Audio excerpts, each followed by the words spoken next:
welcome to Turn the Page, the official podcast of the Syosset Public Library.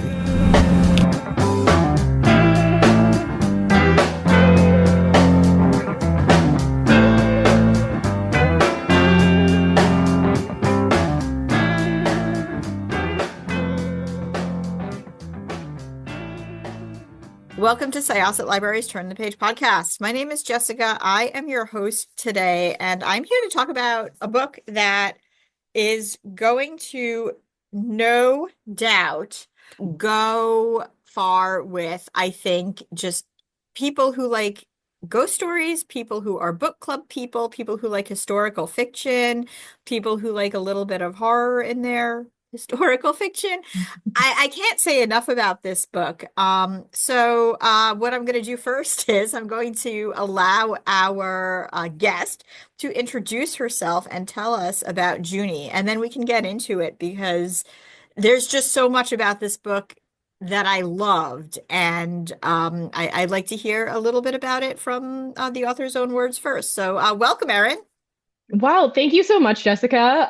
It's such a pleasure to be here. Love getting a chance to talk to libraries and talk about the book.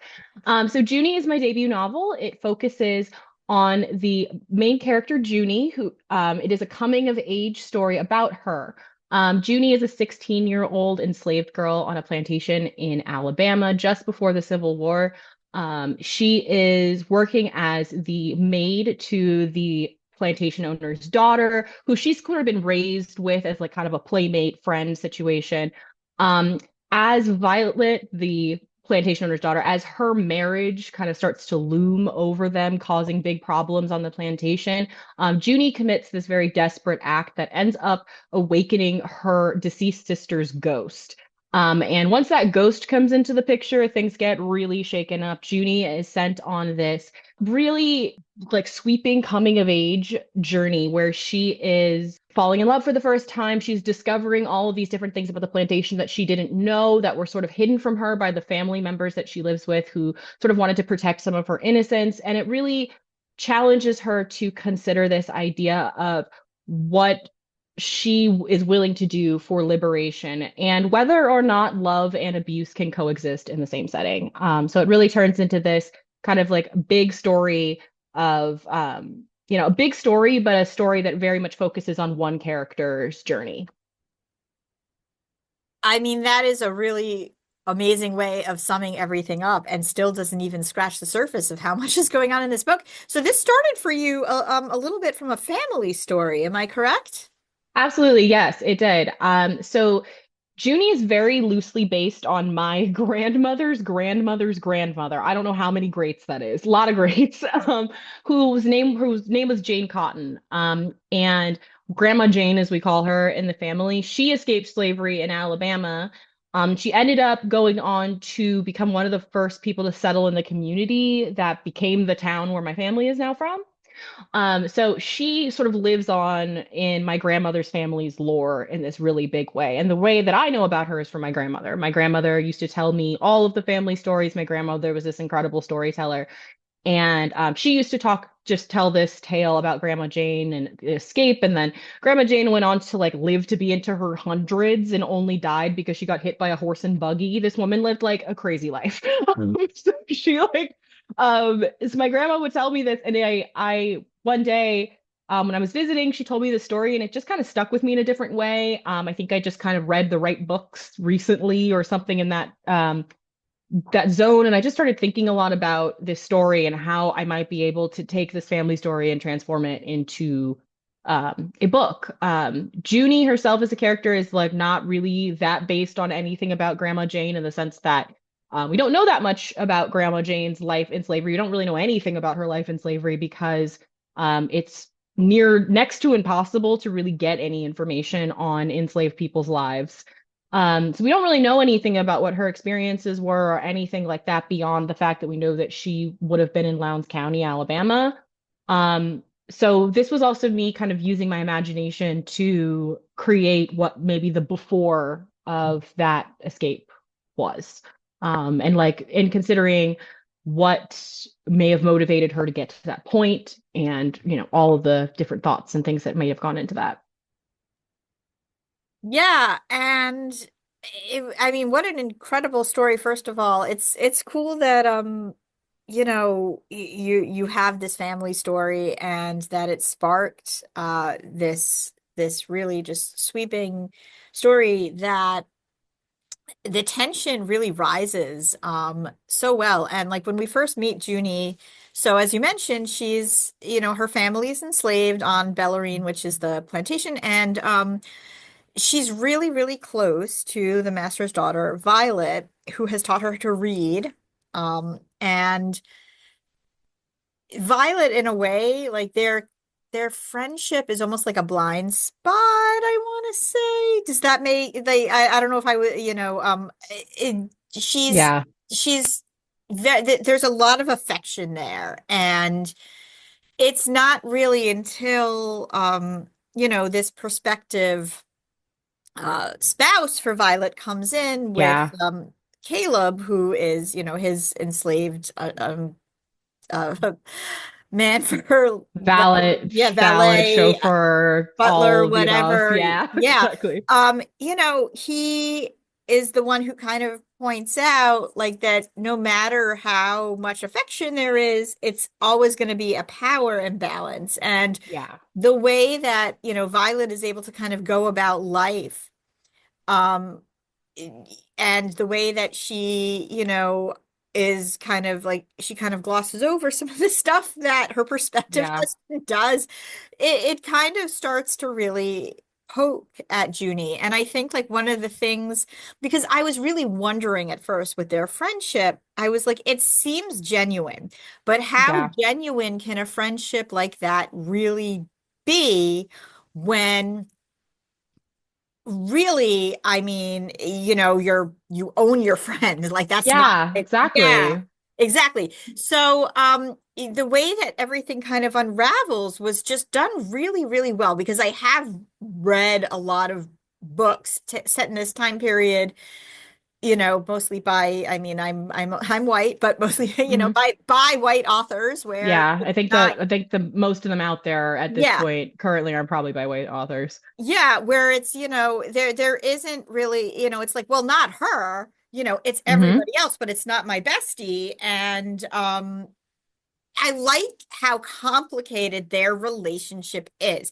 There's Hmm. more going on. And of course, as we know, Violet is she's basically like a carrot or a bargaining chip for her Yes. father's wealth. So she's in a not great position either, but it's a completely different, not great position than Junie. Although we learn more about that too. And I don't Yeah. talk about that because I don't know spoilers, but it was just the nuance was so good. And the way that everything was brought up, it was almost like at first it was like a slow burn. Like as a reader, I was Hmm. reading this and I'm like, no matter how close you two are, and she taught you this and she taught you that, and you guys can talk about that and you can read each other's facial expressions, it's still not a pure friendship. And like, Yeah. unless unless it's obvious to Violet, who's, she's always going to be protected from that fact for a while, it's never going to be. And I think that Exactly. was one of the best things that really just drew me into it was that you did not shy away from that. Yeah.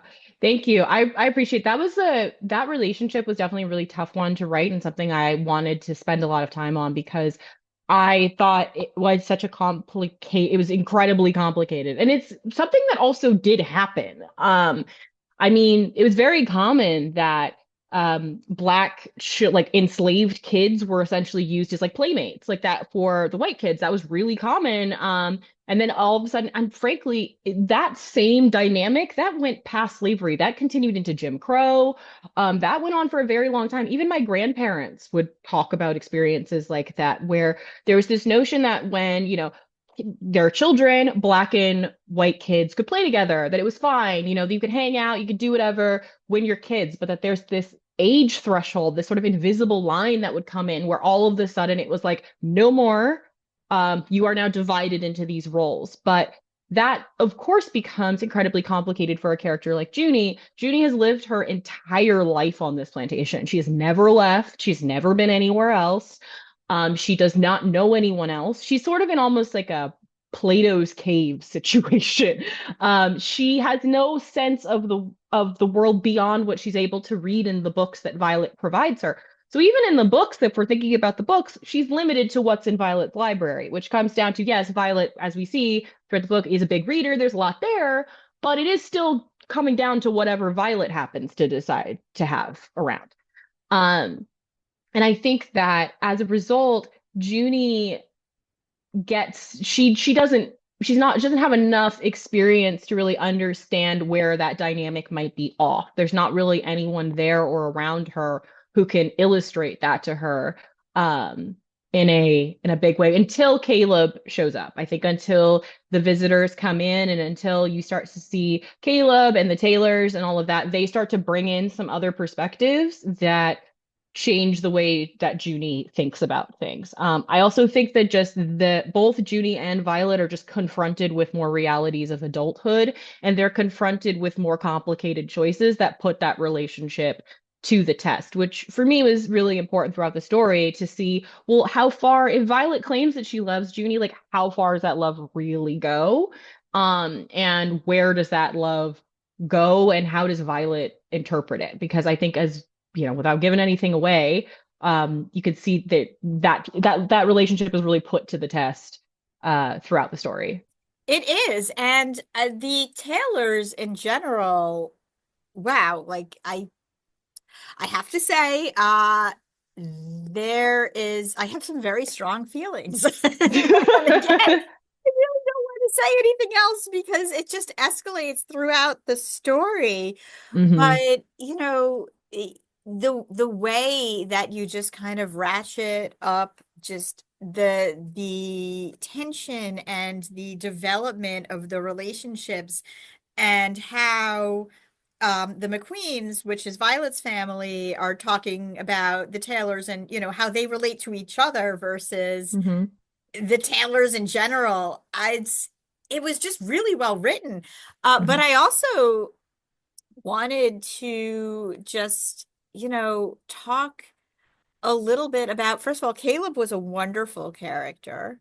Um, Thank you. but then there's also the character that is literally haunting the narrative, which is Minerva or Minnie, who Hmm. um Junie she's always being compared to, and Hmm. that's her sister who she calls up as a ghost. And uh, there's there's a really good mix of rage and guilt and mystery there into Minnie and who she was and what her ghost needs in order Hmm. to move on. So I mean, between like all of just the historical stuff, how much work was it to kind of weave that magical, slight tinge of horror ghost story into it? That was definitely a balance. I knew going into it I wanted to do something more speculative. I really love magical realism. I really enjoy books that sort of go off into some sort of little kind of left turn, strange direction like that. So I knew I wanted that in this story. And I felt that Minnie could really occupy this kind of amazing space for Junie on her journey and on her sort of like this throughout the revelations of the story. But it did take a lot to balance it and to figure out what the balance I needed to have between sort of the real world and what was going on with the ghost story. And how to sort of use the ghost in a way that really like highlighted elements of the real story. Like I think a lot about the Guillermo del Toro movie Pan's Labyrinth. I used to teach Pan's Labyrinth. Yes, exactly. Yeah, literally. I used to teach Pan's Labyrinth. I was a high school teacher. And I used to do magical realism units routinely and would usually do something with Pan's Labyrinth. And one of the things I love about Pan's Labyrinth that I think he does so well in the film is that there are all of these insane, like very fairy tale, creepy, spooky things happening, but none of them outshadow the actual horror of actual people. And I think that was what was really important to me with Minnie, was that Minnie's not necessarily supposed to be like a scary ghost. But She's not. She's she's not, not. But yeah, she does haunt the story, and she's very necessary to it. she's haunting, but she's not, she's not a scary, malevolent ghost kind of thing. But I felt like the whole point of that ghost was to highlight things in the real narrative and to really draw more attention to that. And I also think ghosts are so interesting in literature, period. I like love ghost stories. I think that they're so compelling to see how authors use ghosts and like why. Because I think ghosts they occupy that liminal space. Like they are literally in between things. And by being in this in between space, it draws attention to the boundaries that exist within society in a lot of ways. So I think by having Minnie, this person, like this spirit who's stuck, it in a way it was meant to sort of mirror the fact that Junie in a way is kind of stuck. She's existing between worlds to some extent, where she has to spend her days working in the white world, where she's in the house, she's with Violet, she's doing stuff there, but she's also, of course, not part of that world. She doesn't exist. She's definitely not there, but then she also isn't quite settling into the dynamic that she has with her family, because she's also sort of drawn into this. It's just she's kind of pulled in a lot of different directions. And I think Minnie is meant to sort of mirror that in a lot of ways, and by existing as this spirit in that liminal space. Yeah, well said. And you are 100% right. I mean, this book does get really scary, but it's not Minnie that's scary. I would have Hmm. to say the last quarter of the book was like so tense, and so scary. But it I wasn't Minnie that was scary. It was like, yeah, it really like was just this claustrophobic. I know I keep saying escalation, yeah, escalation of terror, yeah. and man, was it good. I'm glad to hear it paid off. Love hearing that it pays off. It and I think I sort of inadvertently kind of, I think I sort of built that in the arc now that I'm sort of thinking about it, because I feel like at the beginning of the book, Junie sort of sees the world around her as so much more sort of like limitless and big. Like she herself is constantly like perceiving of the landscape, thinking about the sublime. Like she's thinking about these very sweeping, big concepts. And then as the story goes on, in a lot of ways, it does. It gets more claustrophobic and tighter and tighter and tighter as she starts to really come to terms with the world she actually lives in and the things that had really happened that she was not aware of. Because so much of the story with Junie is that it's not, it's partially that she herself is, of course, naive and only aware of what she knows and what she can experience in this small space. But she also has family members who are trying to protect her more or less. I think that she is the baby in the story. She's the youngest person of her family who is there, and you get a sense over time of how much these older people are working to protect her from things. And as much as she herself, like most teenagers, kind of starts off the book thinking she knows everything, and thinking that she, can take on the world just as she is and that she doesn't need anybody and nobody can tell her anything. But as time wears on, she starts to better understand how complex the situation is where she lives and how much people around her may have been aware of or may have been experiencing that she didn't really know.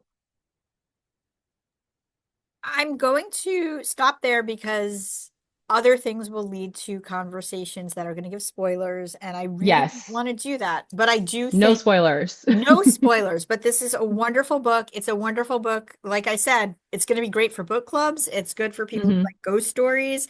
It's good for people who like historical fiction, and it is just like beautiful in every single way. So thank you so much, Erin Crosby-Eckstine. Uh, Yes. I love it. I can't wait to see what you have coming next. Thank you so much. This has been such a joy to do, to get to talk about the book. And yeah, I really look forward to having people meet Junie very, very soon. Are you working on anything afterwards? I am working on some other writing projects, but stay tuned and we'll see see I'm what excited. see what happens in the future. Thank you so much.